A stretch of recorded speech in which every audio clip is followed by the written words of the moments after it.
न जाने मसाइल तो उलमा से पूछें।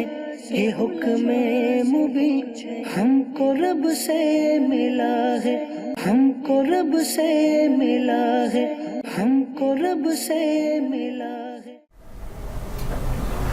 अस्सलाम वालेकुम रहमतुल्लाहि व बरकातुहू। मसले का जवाब इरशाद फरमाना है। कुर्बानी के पहले दिन जानवर सरकश हो गया तो उसे पकड़ना मुश्किल हो गया था, जिस बिना पर उसके पाँव पे गोली मारी गई और बाद में उसे जिंदा ही ताज़िबा कर दिया गया। आया इस सूरत में कुर्बानी होगी कि नहीं, और अगर हो जाएगी कि सूरत में जहन में एक इश्काल आ रहा है, वो ये कि जानवर को यहाँ पर खुद ऐबदार किया जा रहा है। अगरचे कुतुब फ़िक़्ह में ये मसला मज़कूर है कि कुर्बानी करते वक्त जानवर उछला कूदा जिससे ऐब पैदा हो गया तो उसकी कुर्बानी जायज़ है, लेकिन वो है कि जानवर में खुद ऐब पैदा हो गया और ये ऐब जानवर का पैदा किया जा रहा है। और वैसे भी आगे वक्त है, पहले दिन का भी बाकी हिस्सा है, कुछ देर बाद ज़िबा कर लें या दूसरे या तीसरे दिन ज़िबा कर लें, लेकिन उसी वक्त में ऐसी सूरत हाल में ज़िबा किया जा रहा है, तो इस बारे में क्या हुक्म होगा रहनुमाई फरमाते हैं। जज़ाकल्लाहु खैरन। वालेकुम अस्सलाम रहमतुल्लाहि व बरकातुहू। आपका सवाल और फिर उसकी इल्लत जो आपने इरशाद फरमाई वो मैंने सुन ली है। असल मामला ये है कि ज़बह के दो तरीके होते हैं, एक इख्तियारी होता है और एक इज़्तिरारी होता है।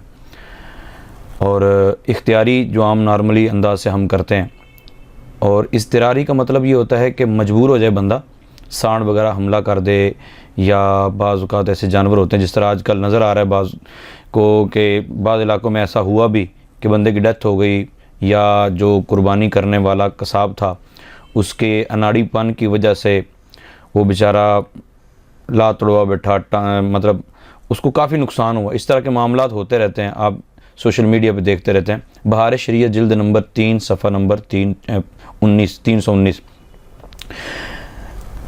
मुफ्ती अमजद अली आज़मी रहमतुल्लाह ताला अलैह इस हवाले से ये इरशाद फरमाते हैं कि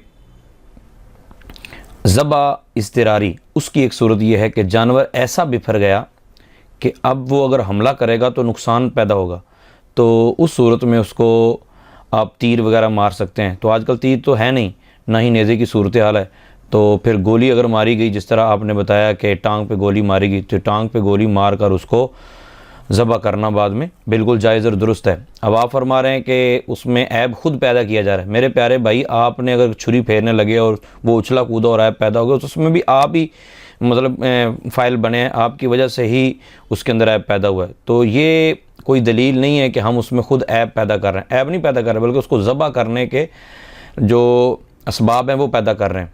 अगर उसको छोड़ देते हैं, वो जानवर किसी को टक्कर मारता है, बंदा मर जाता है, तो फिर क्या करेंगे। लिहाजा अगर जानवर ऐसा है कि अब दोबारा पकड़ा नहीं जा सकता या पकड़ने में काफ़ी ख़तरा पैदा हो सकता है, नुकसान पैदा हो सकता है, तो उस सूरत में उसको गोली वगैरह मारी जा सकती है। गोली मार के, तीर मार के, नेज़ा मार के गिराया जा सकता है ताकि उसको दोबारा ज़बह कर लिया जाए।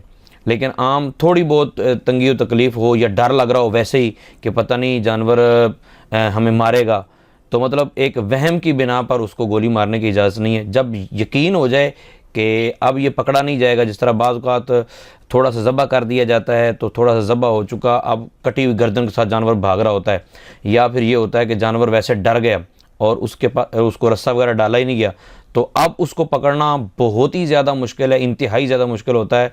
बड़ी कोशिश करने के बावजूद लोग जो हैं वो नाकाम रहते हैं। तो ऐसी सूरत में उसको गोली मारने की बिल्कुल इजाज़त है। इसको ज़बह इज़्तिरारी कहते हैं।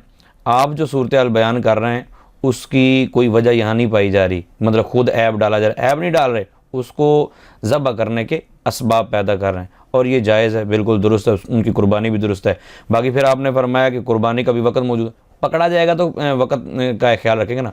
उसके पकड़ा जाने के दौरान 2-3 बच्चों को उसने जनाब टक्कर मार दी, या किसी बंदे को टक्कर मारी, ऐसे भी वाक़यात देखे गए हैं, किसी औरत को टक्कर मार दी और औरत की डेथ हो गई। तो इस तरह के मामलात में फिर हम क्या करेंगे।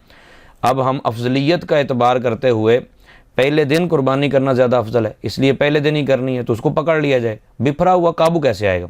लिहाजा आपने जो वजाहत फरमाई उसके तनाजुर में बात दुरुस्त यही है कि कुर्बानी करना बिल्कुल जायज़ और दुरुस्त है, और ये ख़ुद ऐब पैदा करना नहीं है, बल्कि ये ज़बा के असबाब में से।